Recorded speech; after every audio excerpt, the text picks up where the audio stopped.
I welcome the doctors from Delhi, Kanpur and other various parts of the country. On the occasion of this medicine update workshop discussion or presentation of the lectures, the guest of honor and very energetic, vibrant, cooperative, having the flexibility and who is working for the cause of the humanity, very knowledgeable, having wonderful experience and vast and varied experience, the principal of the MLB Medical College, Dr. N.S. Sanger.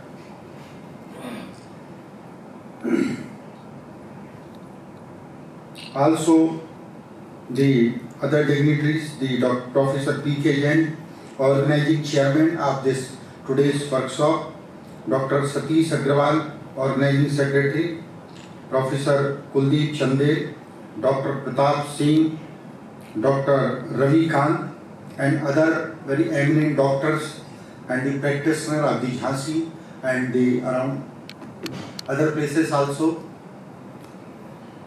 the intellectuals of the Jhansi and Bundelkhand area.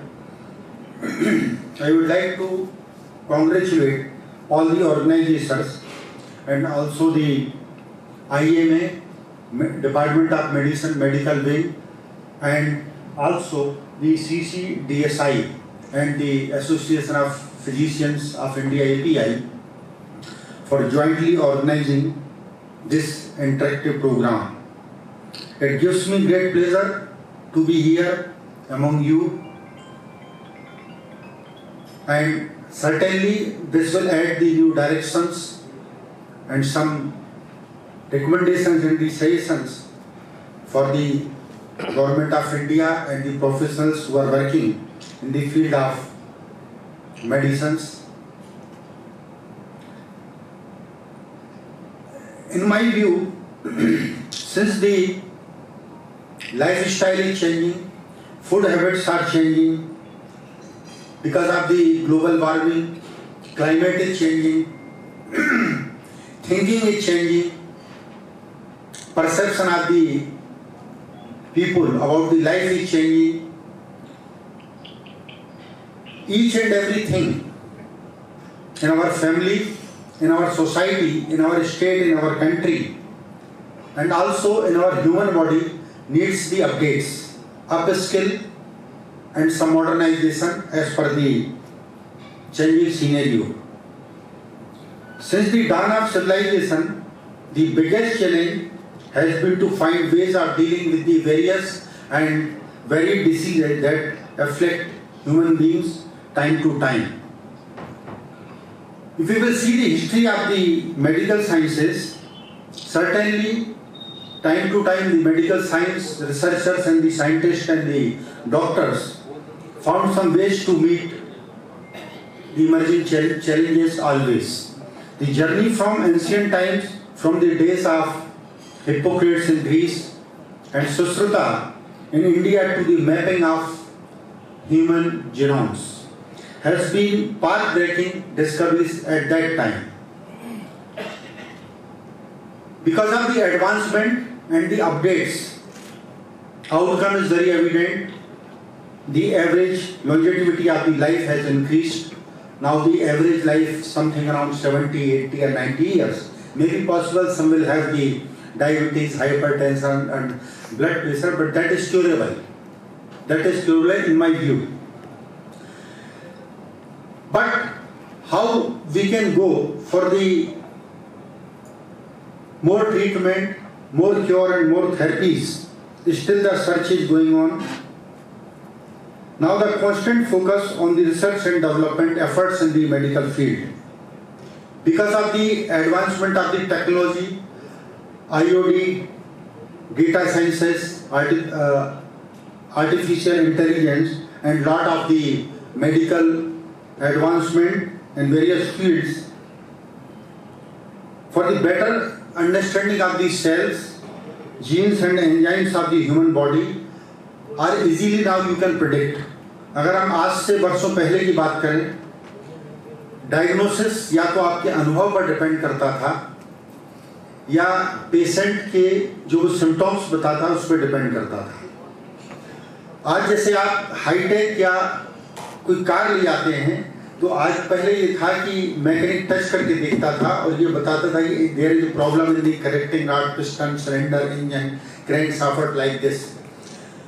But आज आप सभी लोग इस field के हैं, there are very highly efficient equipments and machines are available, जिससे कि आप माइक्रो नैनो लेवल पर अपना प्रेडिक्शन को क्रॉस चेक कर सकते हैं। These are the advancement of the technology. Really ये एक ब्रेक थ्रू मिला हुआ है। अगर if you will see the Indian medical scape landscape, तो while making significant strides with the innovations and the discovery, still faces some challenges how you can keep the pace with the rapid advancement in medical science nationally and globally also. There is a continuous need for the medicine update and also sometimes how that can be effective and having a more efficacy for the healthcare and the complete relaxation of the patient. Parallelly, there are many reasons why this needs the update. अगर as a technocrat, जैसे मैंने आपको बताया, human body में भी आपको updates की आवश्यकता है। आपके हाथ में जो मोबाइल है उसमें भी एंड्रॉयड अपडेट करते हैं। यदि अपडेट आप नहीं करेंगे तो वो मोबाइल भी आपका जो टेक्नोलॉजी के साथ जो एडवांसमेंट हो रहा है उसके साथ नहीं हो पाएगा। उसी प्रकार हेल्थ सिस्टम भी अपने आप में अपडेट हो रहा है, और हेल्थ सिस्टम को अपडेट करना है तो मेडिसिन को भी अपडेट करना है, डॉक्टर्स को खुद को भी अपडेट करना है, हमको भी अपडेट करना है, अपस्किल करना है, चाहे नॉलेज की बात हो, एक्सपीरियंस की बात हो या आपके डायग्नोसिस की बात हो। जो कमिंग चैलेंजेस हैं और इमर्जिंग जो चैलेंजेस हर समय मेडिकल फील्ड या हर फील्ड में बने रहते हैं कि न्यू डिसीजेस आ रही हैं, न्यू वायरसेस आ रहे हैं, म्यूटेशन बढ़ रहा है, उनकी हाउ आप उसको ट्रीट कर सकते हैं, that is very typical. Body में ड्रग रेसिस्टेंस हो रहा है। जैसे पहले यदि फीवर था तो 500 mg पैरासिटामोल इज सफिशिएंट, तो जब पहले किसी ने सोचा था अब now the 650 mg is the sufficient. ऐसा भी हो सकता है हम आपकी जनरेशन में आप ये देखें 850 mg या 1000 mg पैरासिटामोल भी बॉडी को करें। तो व्हाई दिस इज हैपनिंग? इसका मतलब ये है कि बॉडी में रेसिस्टेंस बढ़ रहा है। जो पहले जो मेडिसिन दी गई हैं कहीं ना कहीं उसका निगेटिव इफेक्ट भी हुआ है। ये तो अनलिमिटेड टास्क है कि आप एंटीबायोटिक 500 mg दे दो, 600 दे दो, 5000 दे दो, वो लिमिट कहाँ तक जाएगी? इसका मतलब आपको एक ऐसा हीलिंग सिस्टम या रिपेयरिंग सिस्टम भी मेंटेन करना है कि बॉडी का उसी डोज में बॉडी रिपेयर हो और 500 mg से ही वो उसका फीवर उतार दे। नेक्स्ट जो आ रहा है कि जो ड्रग रेसिस्टेंस के बाद जो पेशेंट हैं उनका भी एक हेल्थ कंडीशंस के प्रति अंडरस्टैंडिंग बहुत बड़ा है। कई बार आपके पास भी जो पेशेंट आते हैं तो मालूम ये चलेगा कि वो 10-20 गोलियां तो ऑलरेडी खा चुके हैं, चाहे गूगल से उसने टच किया या मेडिकल स्टोर से लिया है। ये भी होता है कि वो अपनी हेल्थ को थोड़ा सा डैमेज या डिस्टर्ब करके आपके पास आते हैं कि डॉक्टर साहब, सेंगर साहब, आप जो है उसको ठीक करिए। ऐसा भी होता है। और जब आप उससे पूछते हैं तो ये नहीं बताएगा कि मैंने कुछ मेडिसिन ली है, वो बोलेगा सर एक आध डोज लिया है, और मालूम चला कि एंटीबायोटिक का 3 डेज का डोज तो ऑलरेडी कंप्लीट कर चुका है। अब आप जो उसको ओवर मेडिसिन दे रहे हैं वो उसको रेजिस्टेंस क्रिएट करेगा। That might be the reason. अगर जो जैसे कोरोना वायरस का ब्रेक हमने देखा तो न्यू स्ट्रेन्स भी डेवलप हो रहे हैं। स्ट्रेन्स के बाद उसके वेरिएंट्स डेवलप होते हैं। जैसे हम मोबाइल की बात करें तो iPhone 9, 10, 11, 13, 14 प्रो, प्री ये भी आ रहा है, तो कोरोना भी उस हिसाब से बदलता है। उनका एक प्रो है, नॉर्मल है या हाईटेक है। तो आजकल ये वेरिएंट्स भी इस वायरस टेक्नोलॉजी में बहुत ज़्यादा आ रहे हैं, तो इसलिए भी मेडिसिन अपडेट्स की आवश्यकता है। साथ ही जो आपकी एडवांसमेंट है मेडिकल रिसर्च में, तो government of India has also made the provision in the budget of 2004 कि जो रिसर्च इंडस्ट्रीज हैं उसको हम कैसे एम्पावर करें, ये भी एक बहुत जरूरी है। और जो यहाँ पर आप लोग बड़े एक नोबेल डॉक्टर्स हैं, एक्सपीरियंस्ड हैं, तो मेरा भी आप सबसे ये एक वो रहेगा कि ऑप्टिमल यदि केयर करना है तो आपके अंडर में जो यंग डॉक्टर्स आते हैं तो कम से कम जिसमें अगर रिसर्च का कुछ उसमें इंटेंशन हो, उसका ट्रेंड हो, माइंडसेट हो, तो रिसर्च के लिए उसको भी फोकस करें, जिससे कि भारत में भी कुछ इनोवेशंस हो। Already India global innovative index में अंडर 50 आ चुका है, but if you will see the medical sector and the medical science sector, तो इंडिया में अभी उतना इनोवेशन ड्रग्स में नहीं हो पा रहा है जितना ही फॉरेन कंट्रीज में है।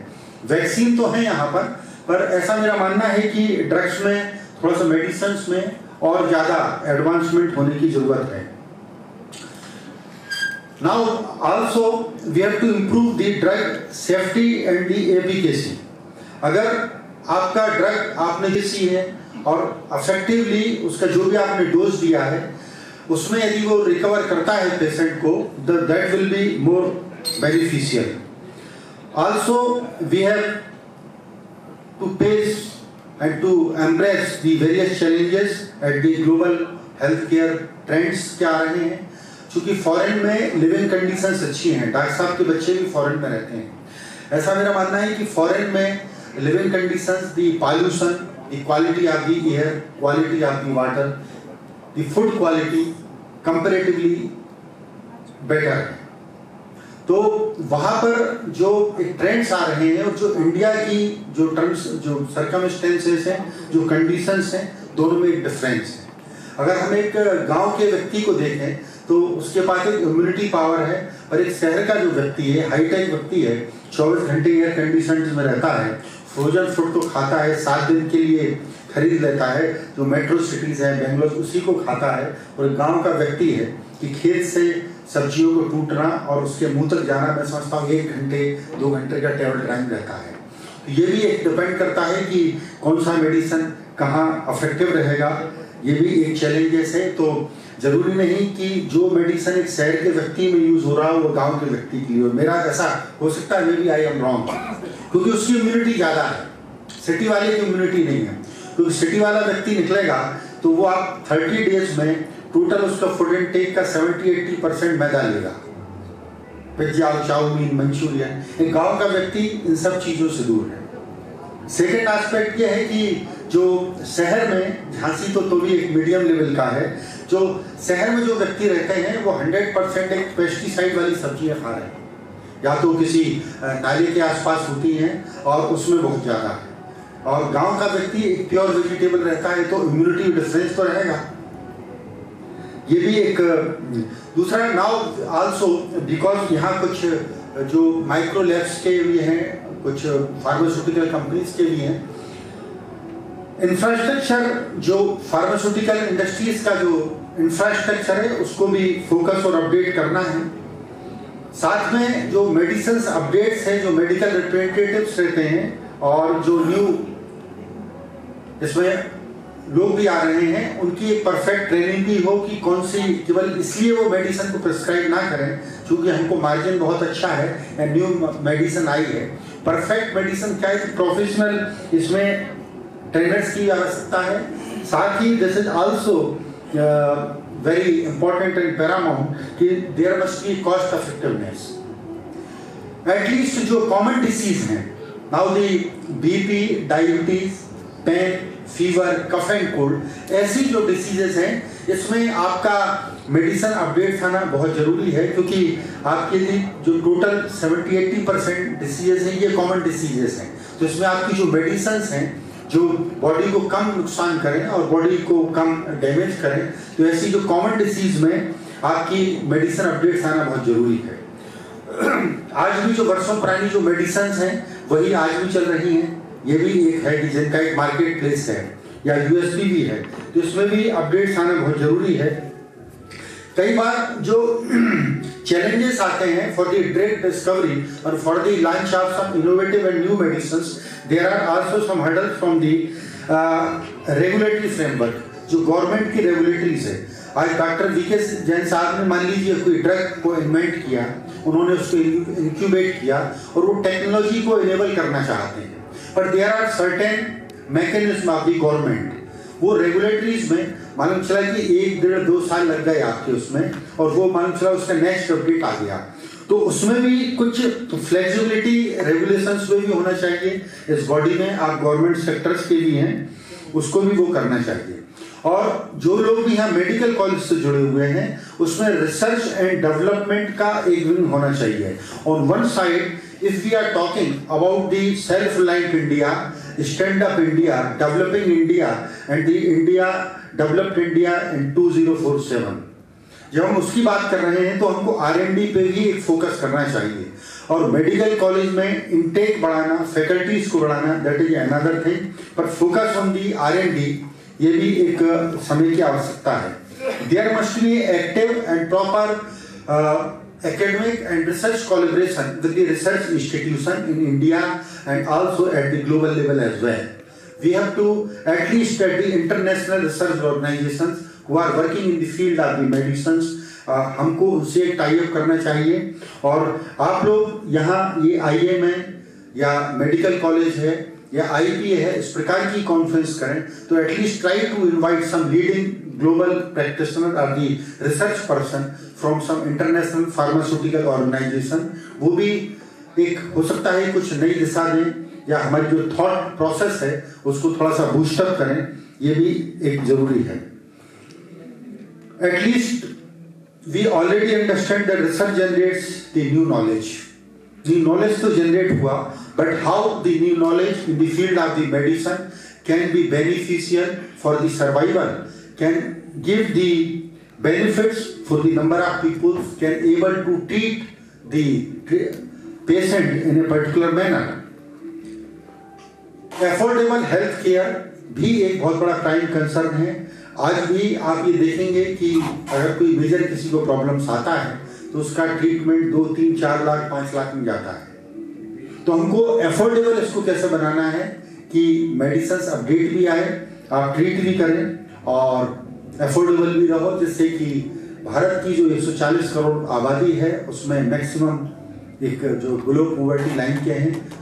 although there are various schemes of the government of India, but हमको एक अफोर्डेबल कॉस्ट इफेक्टिव मेडिसिन के बारे में भी सोचना चाहिए while we are thinking for the medicine updates.